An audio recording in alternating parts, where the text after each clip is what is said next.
And also, you will have time to ask questions at the end of the session. So with that, I'm going to quick launch a poll so we have a sense of who's here in the room joining us.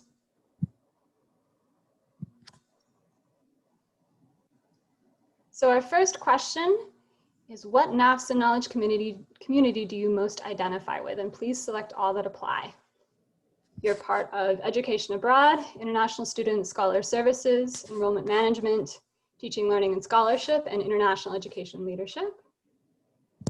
It looks like you can all see the second question here too. So how long have you worked in international education?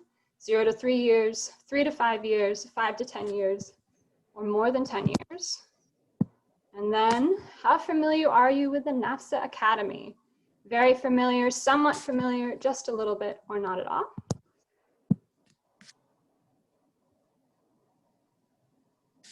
So it looks like a lot of you have already put in your answers right now, so I'm gonna give another minute or a few seconds just to get the last few voting if you want to participate.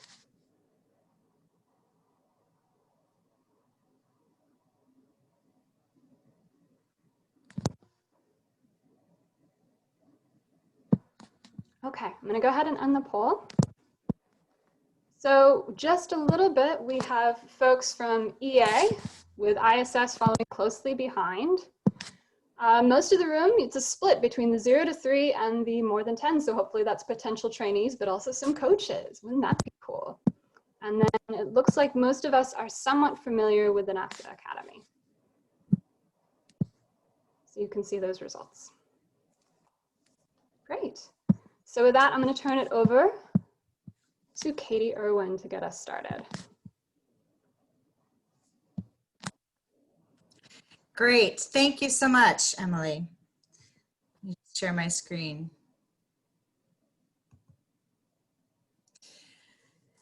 Welcome, everyone, again to the NAFSA Academy during the age of COVID. My name is Katie Irwin, and I am Director of Global Education at Hampshire College. And it's my honor and privilege this year to be the NAFSA Region 11 Academy Coach for Class 17 and also the incoming coach for Class 18 next year.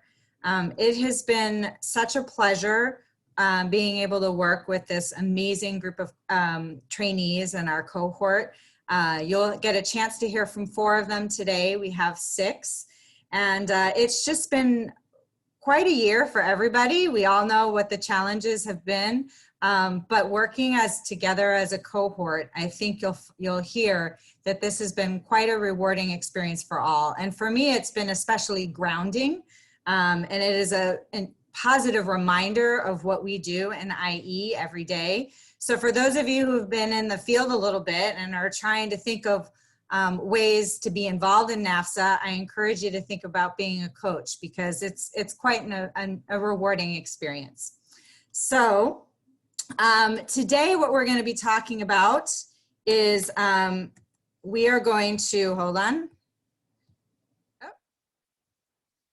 Today what we're going to be talking about is just giving you an overview of what the Academy is, and then give you an opportunity to hear directly from 4 of our trainees and learn about their projects and their learning plans, and as well as the challenges and opportunities that COVID presented this year.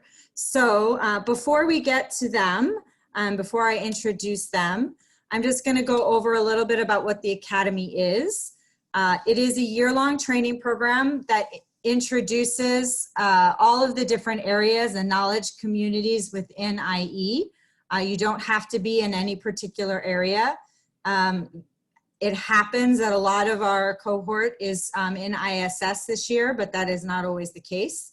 And the training is really designed around your own learning plan. You decide what's important, you decide what your goals are and learning objectives, and you work with the coach to figure out what that's going to be and move through the year. There are 3 training events. There's a spring training, which this upcoming year will be virtual. And there's the annual conference as well as the regional conference. And then you meet regularly with your coach one-on-one, as well as with the cohort as a whole group about once a month. And the Academy is a really wonderful experience for anyone who's new to the field or who's trying to transition between EA and ISS, or into enrollment management, or trying to get a better sense of internationalization or other areas and other proficiencies of IE. It is a really wonderful way to expand your network. And if you're a self-directed learner and benefit from having goals, this is the type of experience that I think you'll be really interested in. So without further ado, I'd like to introduce our cohort, Region 11 cohort. As I mentioned today, Jason Serrano and Sadiq Sulemana are not here. They actually are from Region 10, but they are very much a big part of our cohort, and they're here in spirit. So with that, I'm going to turn it over to, we'll start with Loren. Hi everyone, my name is Loren Scott. I use he, him, his pronouns, and I'm the International Services Specialist at Middlebury College in Middlebury, Vermont. And so I guess I'll talk a little bit about maybe why I decided to participate in the Academy. I first heard about the Academy, and actually I first heard about the RISE Fellowship Program, which is NAFSA's flagship diversity, equity, and inclusion program. And so RISE stands for Representation, Inclusion, Support, and Empowerment. And so part of the RISE program is participating in the Academy, but this was a fellowship that really caught my eye and caught my interest, and was brought to my attention by my colleagues and other NAFSA representatives at the regional conference last year. And so I was really hoping to participate both in RISE, which unfortunately won't be happening next year, but will be happening the year after, I believe. They're looking at sort of revamping it a little bit. But this really would allow me an opportunity to work on aligning identity, professional development, along with some ethics and values in a meaningful way, and to connect with other folks from underrepresented identities who are working in the international education field, as well as my regional cohort, which has been really amazing to be a part of. So those are kind of my thoughts on why I wanted to participate and what I was hoping to gain. Kara? Hello, everyone. My name is Kara Witherill. I use she, her, hers. I work for Shorelight, which is an international education company based out of Boston. We primarily work with international students, bringing them to universities in the United States. And I'm in more of an operations manager role. And right now I'm doing a lot of work with our virtual platform and our virtual programs, which has been obviously quite big and popular right now. And so primarily I work in the ISSS field. And I decided to participate in the Academy because I've had a kind of variety of experiences in international education. I've taught English abroad. I've worked in visas and immigrations with students, and now I'm in this operations role. And so I kind of wanted to bring that all together and see maybe where I could best go forward from there. And also I just wanted to expand my knowledge about what else is out there and really have the opportunity to network with other professionals in the field and just kind of gain some confidence as well. So that's why I wanted to apply and what I was hoping to get out of it. Thank you. And then we'll have Mirabelle.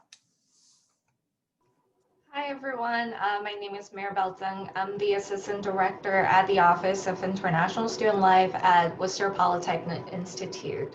So WPI is located in Worcester, just like our name. And our office, we're mainly handling all ISSS affairs.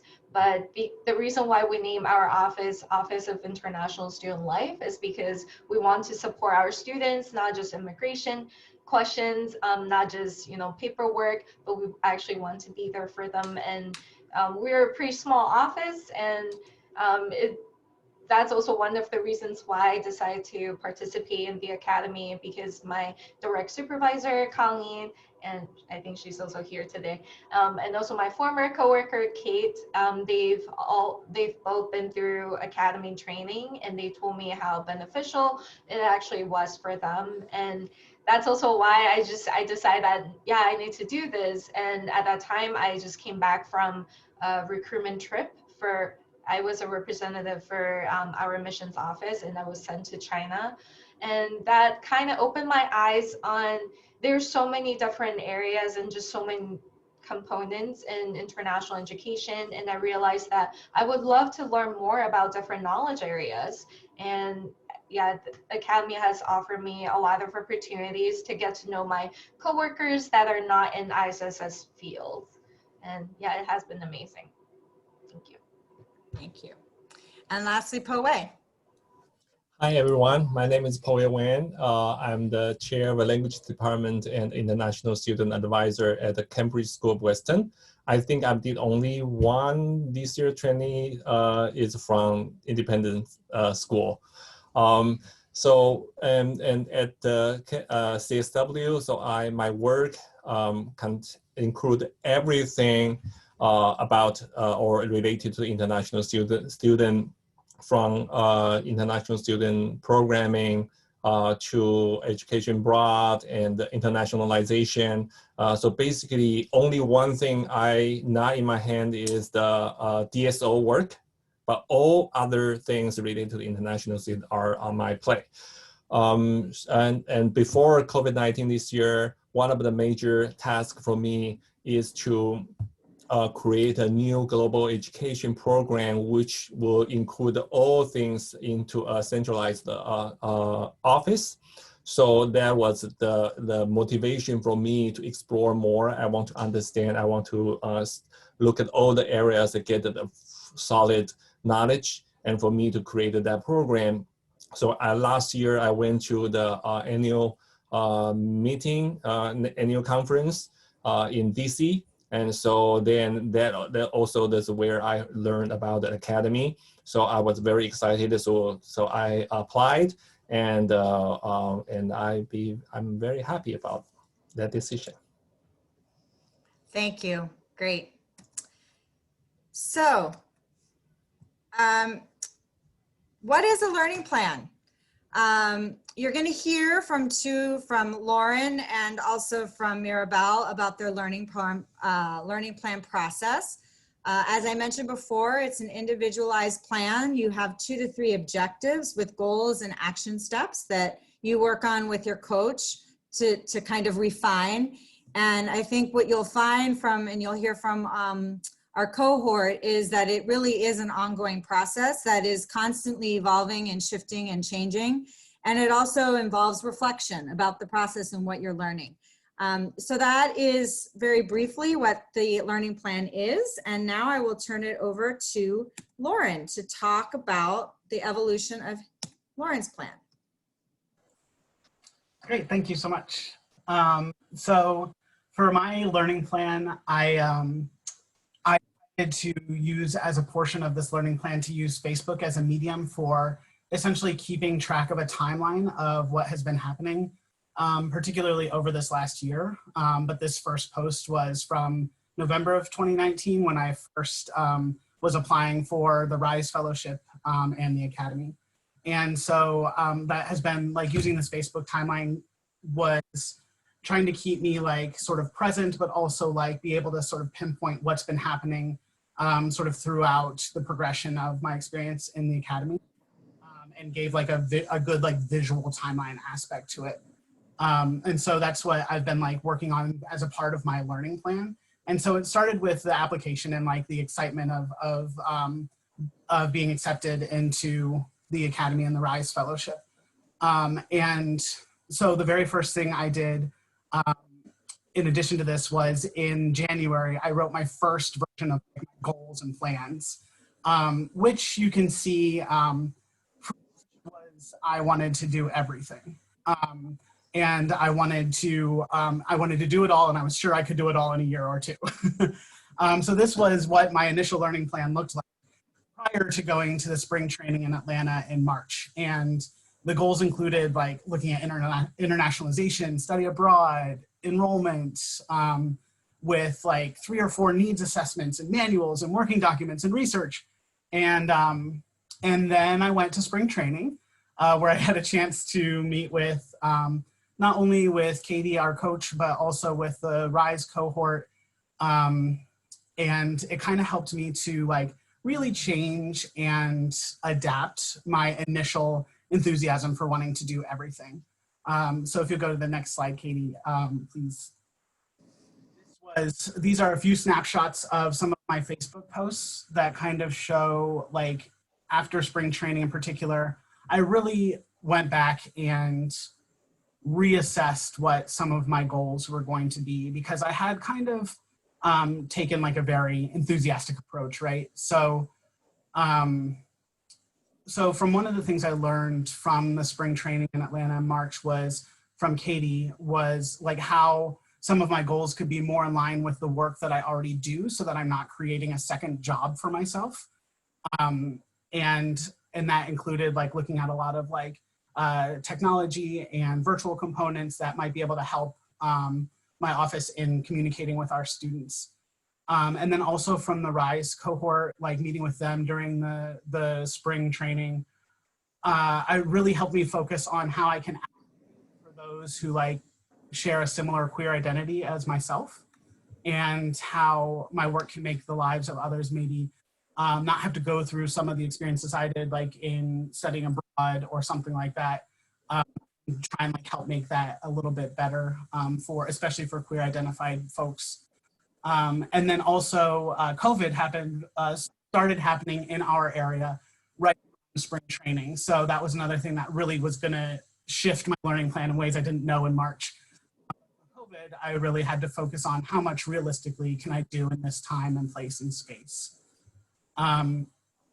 So then if you'll please go to the next slide, Katie. New goals have emerged since spring training and over this year in light of some of those things.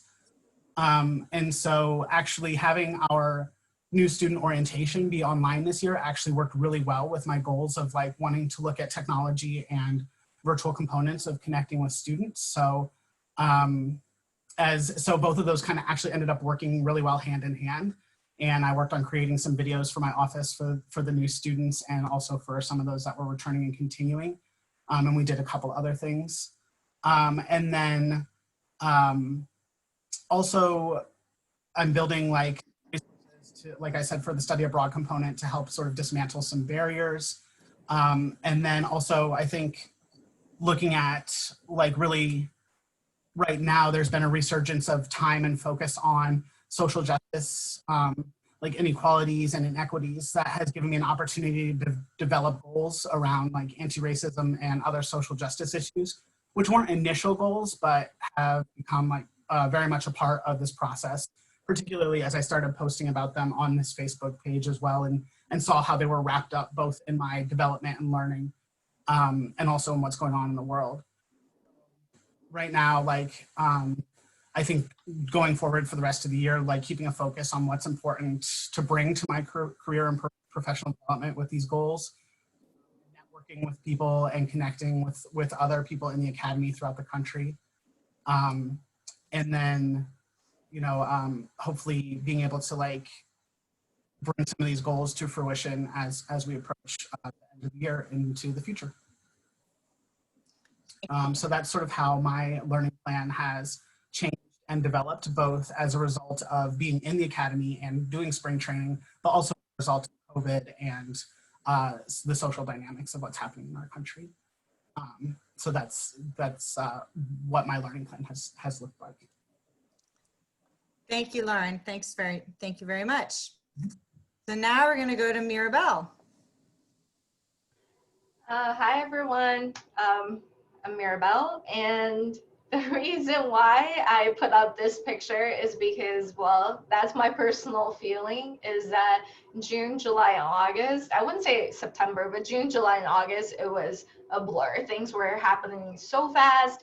And also, I don't know, like, I know thinking of 2020, we think of COVID, but I also feel like in our field, international education, we really felt the impact, and also like we kind of learned about how political situations could really affect our students. And yeah, 2020 so far has been really crazy. But I would like to talk a little bit more about why I decided to apply for the academy. So when I first saw it, it was last year, and I was obviously a new professional. I've only been in the field since 2018. So I felt like this will be a good opportunity for new professionals that are really interested in growing or advancing in international education.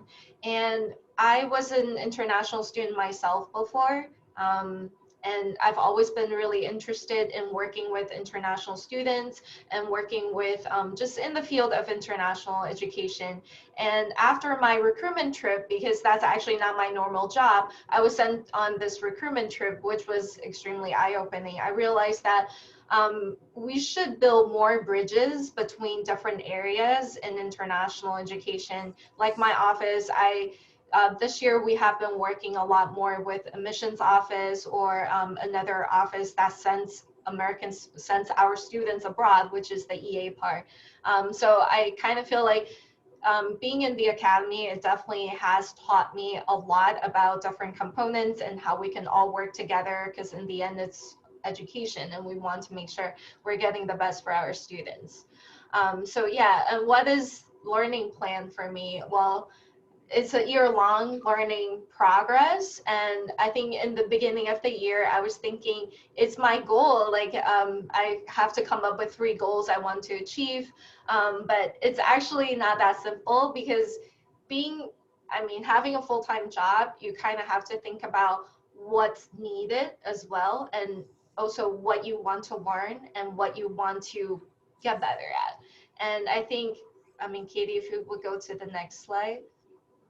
So when I first wrote my learning plan, just like Loren, I wanted to learn everything. I wanted to do everything. I was so interested in international, the IEM, the enrollment management, because of my really fresh recruitment trip. But then I realized that, well, 2020 hits. It's not really my job, and are we still sending anyone on these recruitment trips?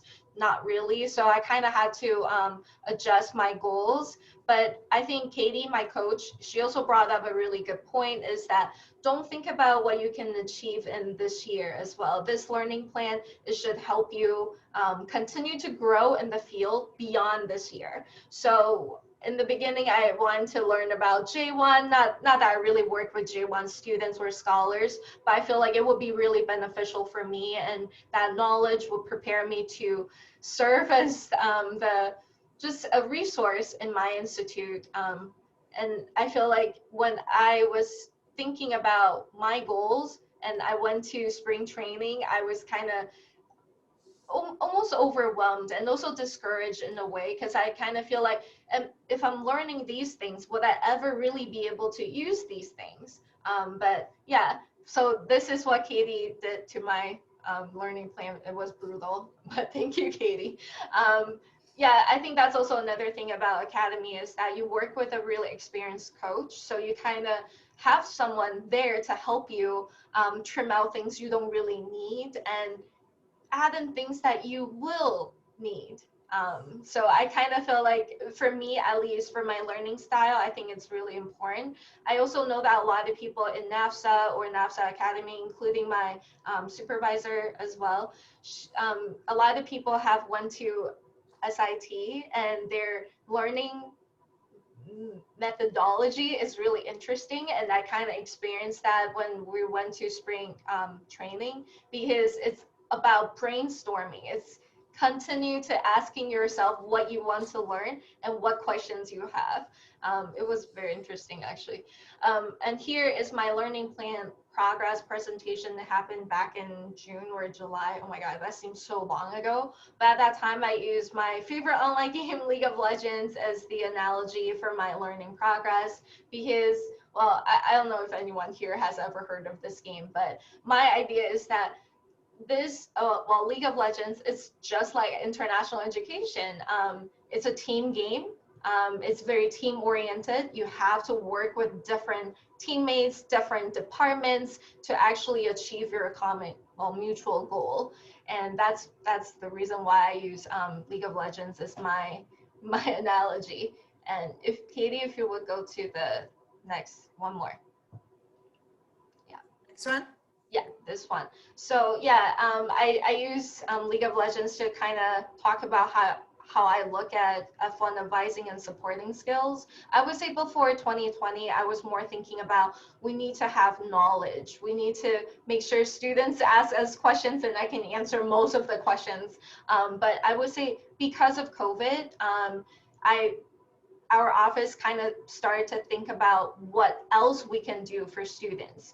Emotional support, just being there for them. And because navigating yourselves in a time of uncertainty is extremely overwhelming.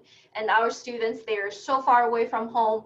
A lot of times they're really unsure about what they need to do next. And also in July, I think a lot of people in this field probably know that there were proposed rules, changes that really scared our international students. So at that time, I would say our office, we had roundtable discussions and we had workshops to help our students get through, to navigate this, I would say kind of like dark times. And that's also when I really realized that F1 advising is not just about immigration policy. It's not just about rules. It's not just about maintaining your status. It's also making sure that they maintain healthy and successful lifestyle here. And I think that's beyond just ISSS. Yeah. And if you go to the next page, yeah, so right now I would say my learning plan is still work in progress. All of a sudden it's October. I cannot believe it. But it's the end of the year. I feel like my learning plan has gradually come together. But I also think that that's one of the biggest thing I've learned from the Academy is that you always have support and you always have people that you can brainstorm with.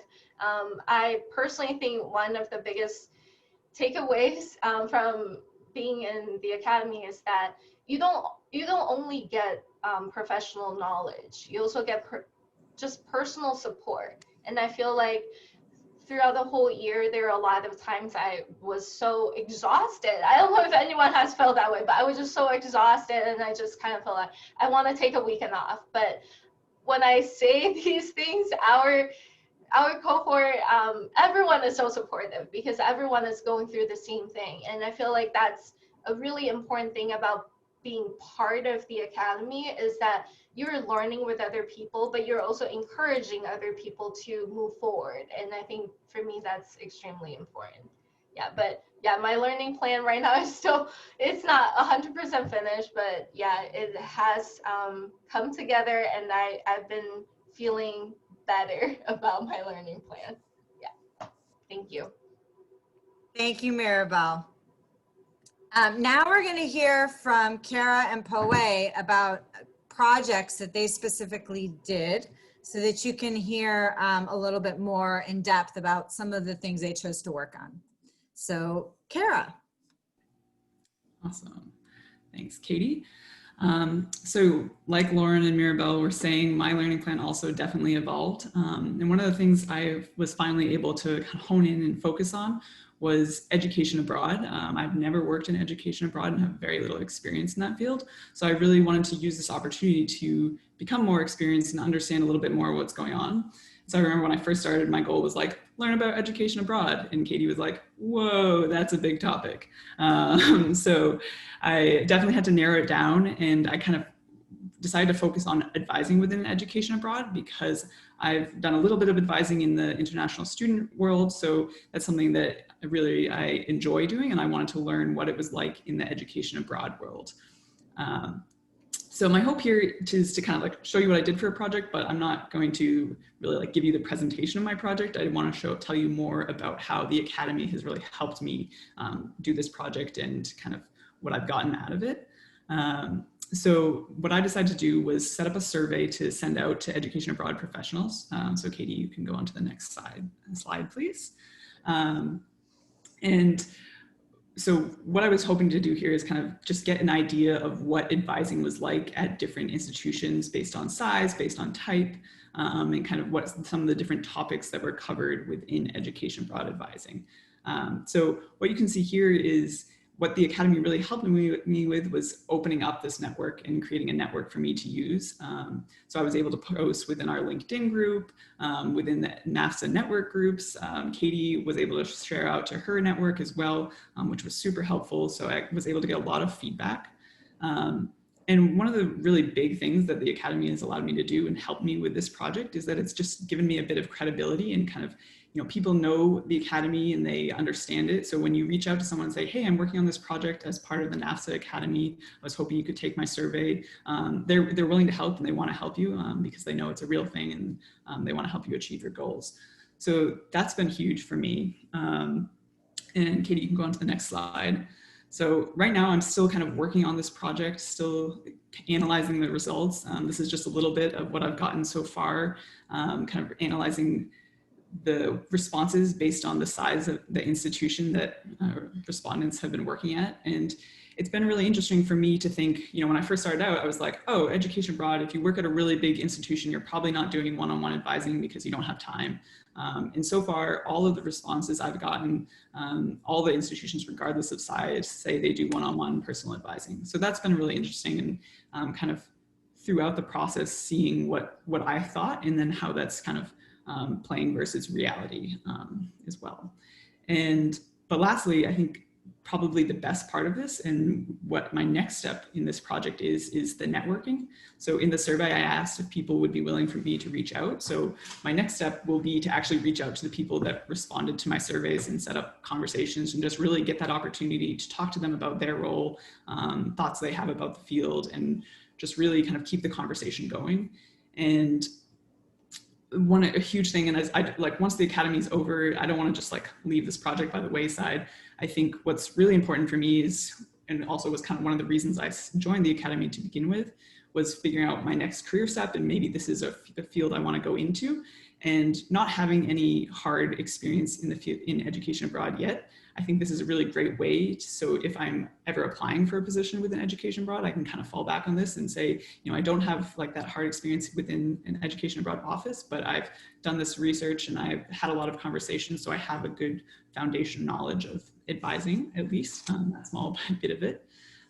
So that's been my project. I know that's a really quick little blurb, but I also just wanted to briefly touch on some of the challenges and the opportunities that I've been afforded during this time. So I was actually furloughed back in April from my job, and I was furloughed for 3 months. So obviously that threw a huge wrench into my plans. And it kind of made me feel removed from, at least certainly from my company and certainly from the international education world, but being a part of the NAFSA Academy throughout that was just so great.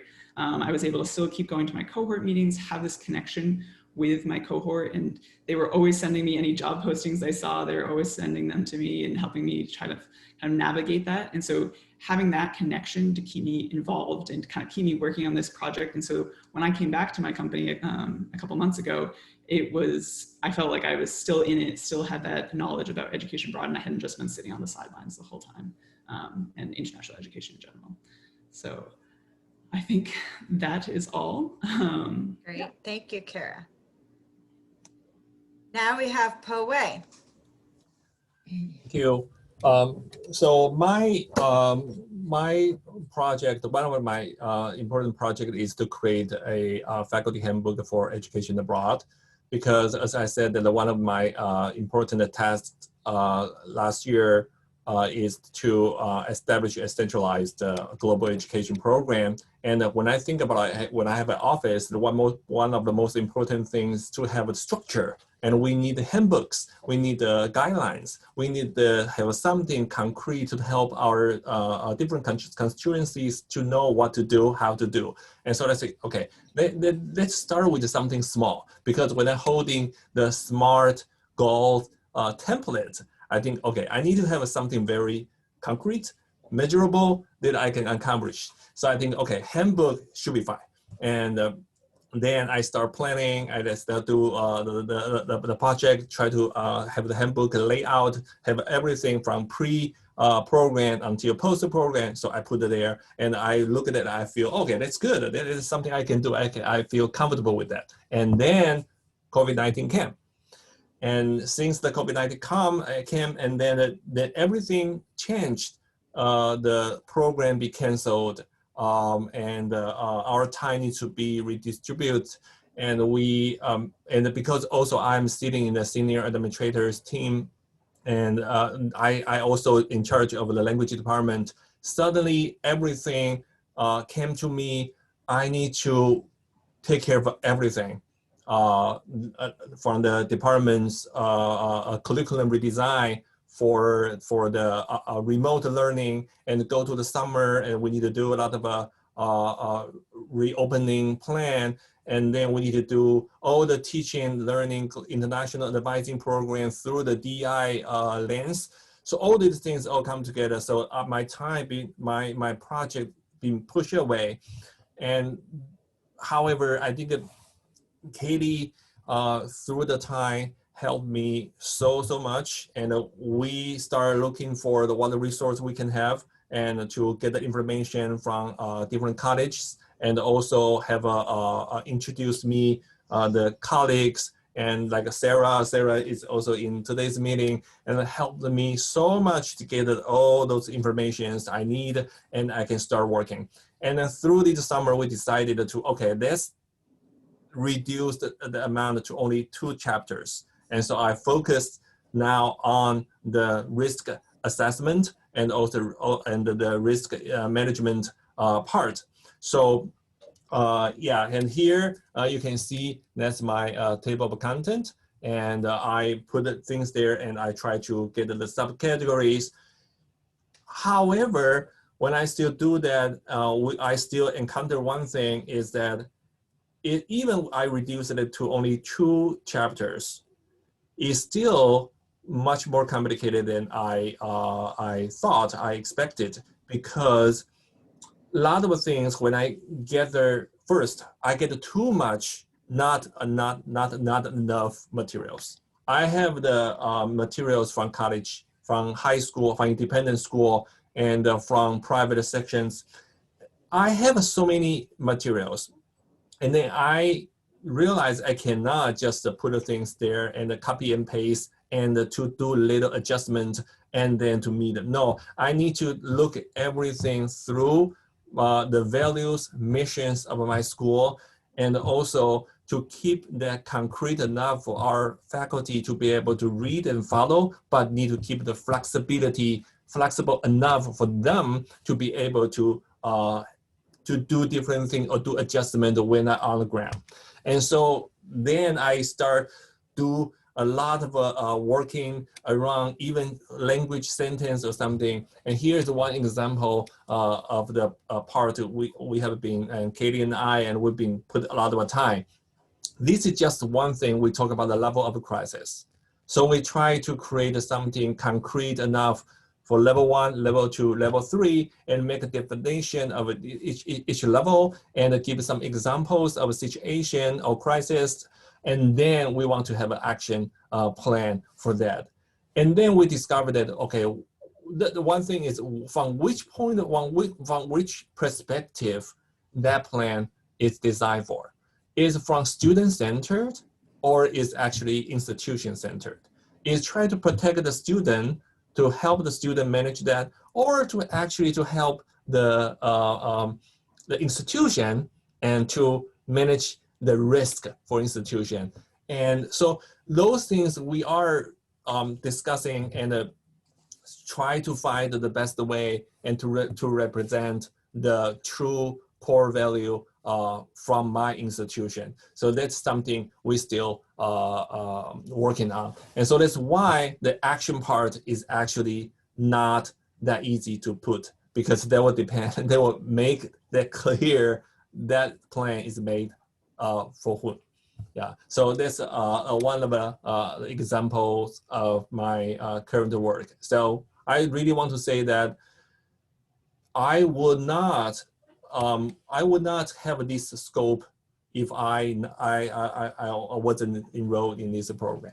If I don't get all the helps from my cohort, from Katie, and from all other colleagues over the country, I think really the most important thing for me is to know, to learn, expand the network, Even my project didn't finish, but I think I learned much more than the project itself. Yeah, thank you. Thank you, Po-Wei.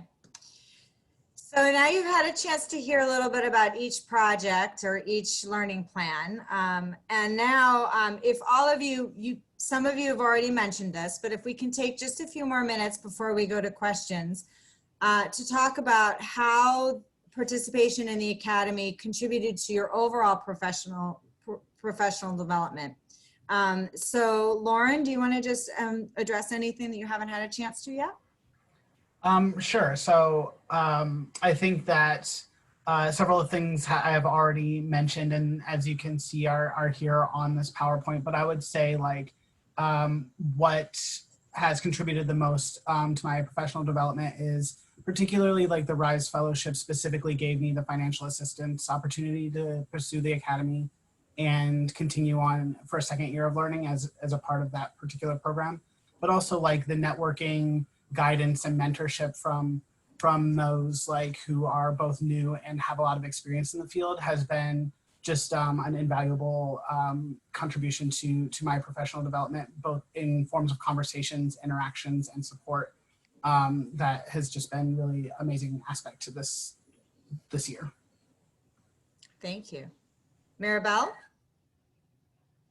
Yeah, I would like to echo on what Loren just said. So I personally think the support from mentorships, just friendships and professional relationships, this network has definitely helped me so much, and also helped me delve into the reasons why I wanted to be in this field in the beginning. And I have to say that after 2020, I still love my job, and I think that's a win.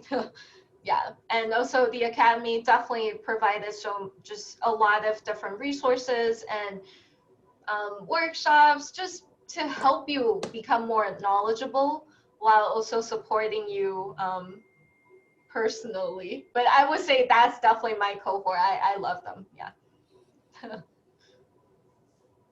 Thank you.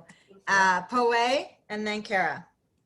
Yeah, I think really the most important thing, as I just mentioned, is to broaden my knowledge and bring me to the to get a more holistic understanding of the field. So yeah, as an independent school, I really need to do everything, and that is really helpful. Not for me, not only on one thing, and also tremendous support we get from the COVID-19 time, especially in this time, and that's invaluable. It's really, I couldn't imagine that if I wasn't enrolled in the program, and because that support, emotional, professional, is really, really super for me.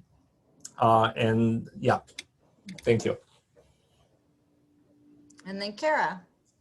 Yeah, so I already mentioned the credibility that the NAFSA Academy gives you, but I think for me, one of the biggest things was just confidence. I remember going to spring training and talking to Katie and just saying like, one of the biggest things, I just lack confidence in the field and the ability to step forward and say that I know what I'm talking about and I can get this done. And so I know that I have developed an immense amount of confidence in the field, and being able to just fall back on this network and know that I have people I can talk to and kind of figure out what's going on and be able to go forward from there. So I think that's probably one of the biggest things for me.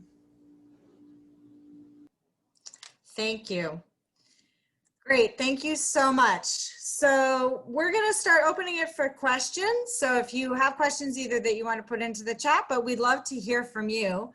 But this is just kind of a summary of the benefits or highlights of why to join the Academy. I think they've all touched upon everything, but I'm hoping that if you are new in the field, that you're considering to apply. Applications are due on November 13th. And unfortunately, as Loren said, we do not have the RISE this year, but NAFSA has promised a $500 scholarship for anyone who completes and submits an application by November 1st. So there's more information on this. We can put it in the chat, the links to look for the application information. This also has here the different things that are included in the in the academy. I will say that the spring training for the next year is planning to be all virtual. We're hoping that the annual conference and the regional conference in the fall will be some kind of in person, if not a hybrid. But right now the spring training will be virtual. And so this is where you can find information. I'll put it on the chat. So now I'd just like to open it to questions. Feel free to ask any of us any questions. Any in the chat? There's one question about what the workload is like. So some people are in master's programs. I would just say that it can be what you need it to be. I was furloughed, so I had a lot of time on my hands, so I was kind of able to go into a field that I wasn't working on otherwise. But I know some people it kind of made their learning plan work around their job already, and so it kind of doubled as, you know, what they're working on in work and what they're working on for their learning plan. I don't know if anyone else has anything to add. Yeah, I would say that what Kara said was really true. The workload can be as much as you want it to be. It's not going to be nothing, because obviously this program is supposed to help you grow and help you learn. So I would say the workload is reasonable, but there are times I definitely felt kind of overwhelmed, and that's when the support came in, right? You will work with a coach, you will work with your cohort members, so it's not as intimidating as I had thought at first, even though there are times I definitely felt overwhelmed. Yeah. And also someone was saying that if anyone was sponsored by their employer. So I was actually very fortunate when I heard about this opportunity. My supervisor, Colleen, was very supportive because she also went through the training herself as well. And I definitely think it will be important. And I mean, it's not cheap, right? So I would say if the employer is interested in supporting you with this program, that would be the best. And I think that's also something I was kind of thinking about, because I thought if it was next year, I might not be able to have this chance because my institution is not going to be able to sponsor me to do this next year. But if you think about it this way, like whatever you'll learn, it's not only for the coming year. It's not only for the 12 months happening in the future. It's for a long time, and it's for your future career in this field. Then I feel like that will make it more worthwhile if you think of it that way. Yeah, because I definitely think whatever I've learned, it's not, even though I might not be able to use that in 2020 or not even in 2021 spring, but I'm sure the knowledge will come in handy. I'm sure the connections I've built would be very important down the road. Thank you, Mirabelle. Just to add to some of these questions, in terms of the amount of work, as everyone said, it is a lot of what you put on yourself. And I think, as the cohort has mentioned, everyone tends to think really big and wants to do everything. And what we try to do is realize that we can't do. And I think COVID was a really good reminder that we just couldn't get everything done. And so, especially this year, I think we focused, I tried to make people think about what is actually realistic to do with everything going on. I will say in terms of time, it's your own learning plan, but then also you should allow for at least 2 hours a month, working with a coach and then working with the cohort. So that is at least 2 hours of not working on just your plan, that you would be meeting with your group or your coach. In terms of the application process and whether or not your employer should support you, you definitely want your employer to support you, at least in the given time, if not financially. I think most people's institutions did pay for their application. But if you have to pay for part of it, definitely you want your employer to be supportive of the time that you need to give. with the training being virtual, that does allow for a little more flexibility, that you're not going to have to be out of the office physically. But that is time going to the conference that you do need to have support from your supervisor.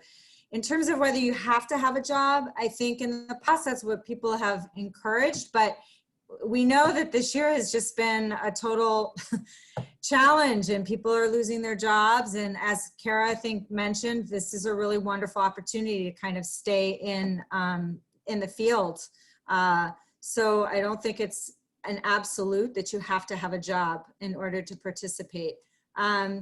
The applications are due on the 13th, and then we review the applications and make placements. People would know by January what the placements were. And that's a little bit about the process. Anything else? Any other questions? There was one about, are the projects that we've worked on throughout the year published on the NAFSA website or anywhere at the end of the year? And I'm actually not. I don't think that's a good question. I can ask NAFSA Academy. I know that we, at the end of the year, there's a culminating project reflection paper that everybody has to do. And then we present to the rest of the Academy through all of the different cohorts. I don't believe the intention is to have them on the website, but that is a good question. It's really intended for own professional development and growth. But we're certain if Po-Wei or a Kara are interested in others and sharing, if you're interested in learning more about their project, I'm sure that they'd be happy to share it with you. The other thing I'll just say that we didn't really talk about is one of the things that I had hoped to do earlier but we're going to be doing these last 3 months, is that we've been having guest speakers. We're going to have guest speakers on various topics that the cohort has decided that they want to hear from in order to increase their own learning. So in the last 3 months, we're going to have one on kind of the state of international ed from the secondary school and the college perspective, since Po-Wei is our one secondary school member. We're also going to have one talking about diversity and inclusion and how the challenges and the intersections between both fields. And finally, we're going to be talking about kind of what to do next after the academy, both in professional development as well as in the career field. So those are the things. Thank you for putting the links to the application, Loren. There are kind of two different sites that you can hear. You can also see a video about the academy. And if you have any questions, I will put my email in the chat. And if any of the cohort members like to do the same, if you have any questions, please feel free to email us. We'd be happy to answer any questions you might have. There's also a question about how much experience or knowledge in international education does an applicant need? I think they recommend, was it 1 to 3 or 1 to 5 years? Yeah, somewhere between 1 to 5 years. I think you want to know enough so you can have a basic understanding of the questions to ask, but you don't want to have too much where you're not benefiting from learning.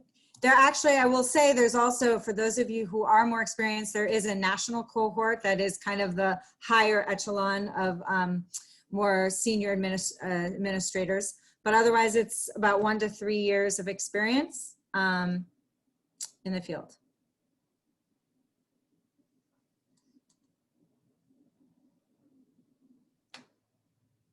So I think if there's no other questions, Emily, I think, is that it? I think so, yeah. It seems like folks are taken off to get back to the rest of their day. If you didn't see, I also posted links to the Region 11 Facebook page and website, so you have more information about upcoming events. So yes, thank you for joining us. And you can also catch some of the emails in the chat as well from our presenters too. Thank you so much. And thank you to our cohort. They've all said it's been quite an experience, and we've become like a little family. So we see each other more than probably some of our families. So it's so great to have everyone here. And thank you for taking time out of your day in your lunch hour to join us and hear about our experience. So thank you very much. Thank you. Thanks, Thank everyone. you, everyone. Katie, I thought you would cry. I know, I did. When we rehearsed, Katie, yeah, teared up. I did much better.